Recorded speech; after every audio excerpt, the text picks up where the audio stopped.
Well, this is certainly a video that I didn't expect to be making, especially with me not at the wheel. Somebody crashed my Toyota GR86. Let me explain what happened. So here's the deal. Ever since we built this Toyota GR86, it was built with one purpose in mind, and that was so everybody could experience this car. And over the past couple of months, it's been going really well. People have rented the car out and driven it for themselves. Some people have got passenger laps in the car, and everybody's really enjoying it. About 2 weeks ago, the circuit was hosting a corporate event, and during this corporate event, they put a bunch of the cars onto the circuit so people could drive them around. My car was on the circuit along with a bunch of the other Toyota GR86s and a bunch of the Calibogi Mustang. And it was during one of these corporate events where the Toyota GR86 crashed. So I'm not going to show any crash footage in this video, but I will explain to you what happened. The crash occurred at turn 8. It's one of the trickiest corners on Calibogi. It's called Temptation. It's a double apex left-hand corner where you can carry a ton of speed into the corner, but the corner also tempts you to get on the gas early and try to accelerate out of the corner. But if you do, oftentimes you'll end up taking the wrong line through the corner. Anyways, one of the Calibogi Mustangs was entering into turn 8 and just spun out. It happens to everyone. The Mustang didn't crash, he just spun and ended up in the middle of the circuit. Anyways, somebody was driving my car, and my car was quickly approaching turn 8. And if you've ever driven a race car before or a motorcycle before, you understand target fixation. You look where you want to go. And if you're not used to that, sometimes you look in the wrong places. And sometimes when you look at a car that's spun out in the middle of the road, you will go straight at that car that's spun out in the middle of the road. Before we go any further, both drivers completely okay. Both car safety systems did exactly what they were supposed to, and both drivers just walked away. The cars, on the other hand, didn't make it out so lucky. The Ford Mustang was essentially destroyed, and it's probably never gonna race again. The entire frame on that car is pretty much bent and destroyed, and it's probably done. And the Toyota GR86, what most people would assume is a fairly lightweight, kind of flimsy car, actually held up really, really well. A fender was destroyed, the hood was destroyed, a front bumper cracked, the grille cracked,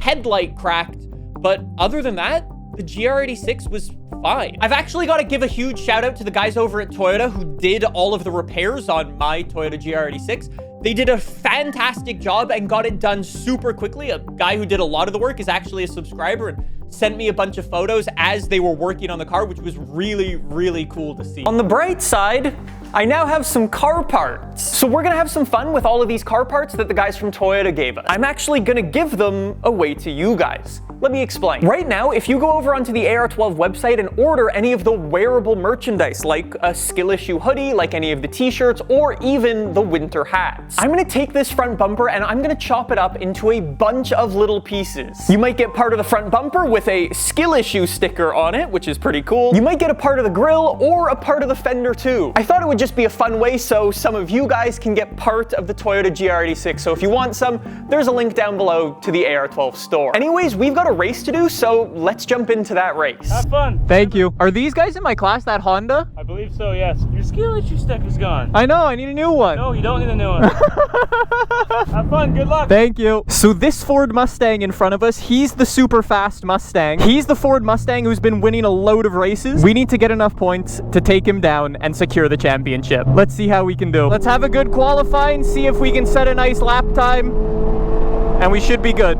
Let's go. So here's the really cool thing about today's race. We're on the short circuit out at Calibogi. So instead of going down the straight and turning left, we take this right-hand corner and cut off essentially half of the circuit or more. You can take this new corner one super, super fast, depending on how brave you are.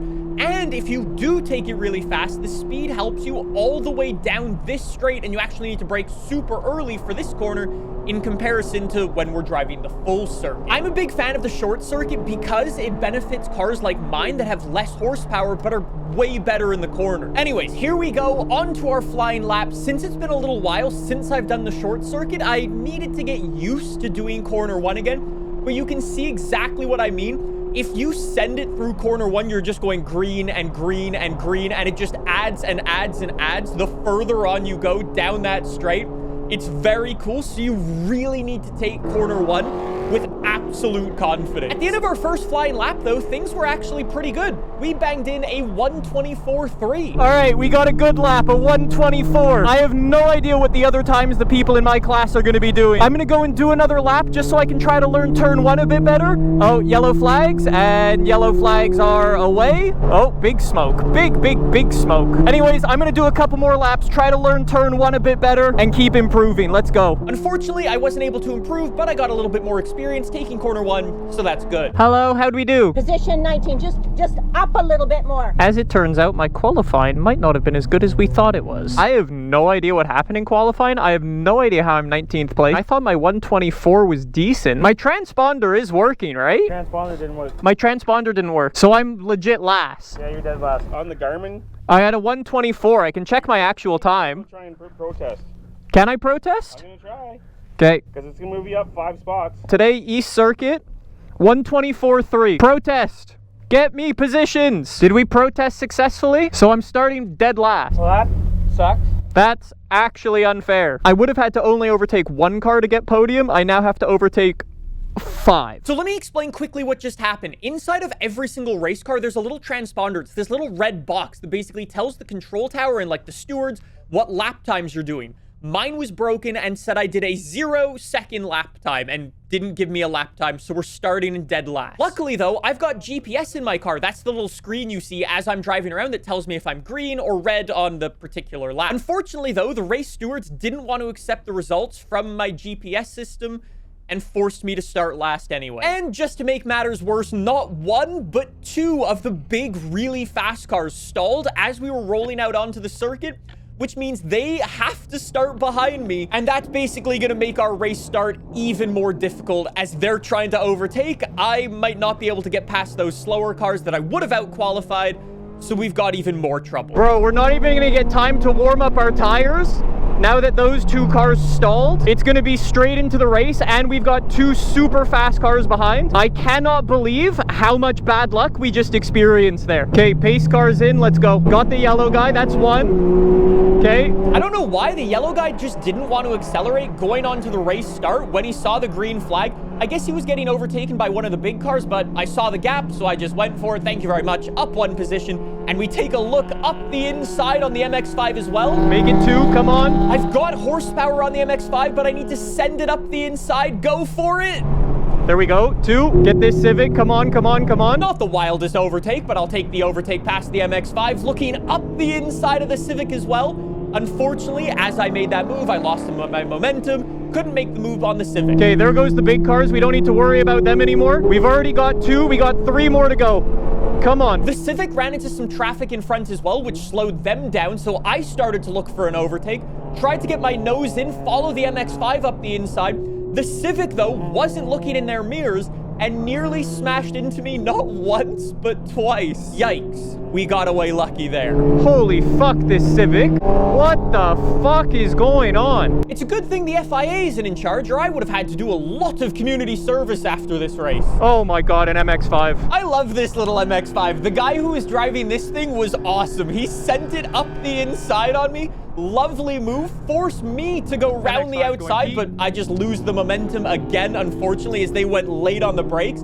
Covered off that line. But we get stuck behind them and lose even more time. As much as I love these MX-5s, they're a little bit slow in a straight line, and you can see the lap timer going red and red and red on the straights, and I'm trying to get past it any opportunity. A little bit later, we go along the start-finish straight, look up the inside on the MX-5, but the MX-5 is far lighter and doesn't need to slow down as much as we do and sends it around the outside. A lovely move. But we've got the horsepower down the one and only long straight, so we can kind of get a nose in here. They move over. We got them. Thank you very much. We are no longer in last. Park it on the apex. Thank you very much. You're not going up there. Let's go. Okay, back in it. Now we've got to go full focus on the Civic in front of us. Look at our lap time already. 3 seconds green now that we're not being held up by some of the slower cars.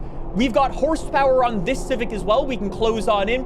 Same move as before, up the inside. Got the Civic, thank you. Now let's get this yellow one. Lovely move past the Civic. However, catching up to that yellow Civic was a little bit easier said than done because that yellow Civic definitely had some horsepower mods. I don't know if it was like supercharged or turboed or whatever. All I know is it was a rocket ship in a straight line and pulled away from me every single straight. It was unbelievable. And if you take a look at the lap times throughout the entire race between myself and the Civic, they were pretty much identical, so I couldn't actually catch him up. Now look, I have to burn all this time, let all of those guys go. Oh my days. They're having an epic race. I have no idea what position that's for, but that is an epic race between those guys. Oh my god, the BRZ is pulling on the Mustang. That's so sick. Well done, BRZ. It's Friday the 13th, so things are just gonna get even worse for us, and they did. Whoa, big spin. That was the most stupid thing I've ever seen in my life. Anyways, we take the checkered flag. Thank you very much. I hate that race. Without a doubt, the worst race we have ever done. Could not have had more bad luck, like for real. After the race, though, here are the race results. After a terrible race from us, we finish it up in P6. Our biggest rival, however, that Ford Mustang from earlier, only finished in 2nd place, which means we can still win the championship in the final race of the season, but it's going to come down to the wire. Subscribe for that video. It's gonna be a crazy one. Is that on fire? Uh-oh. Our brakes might be on fire.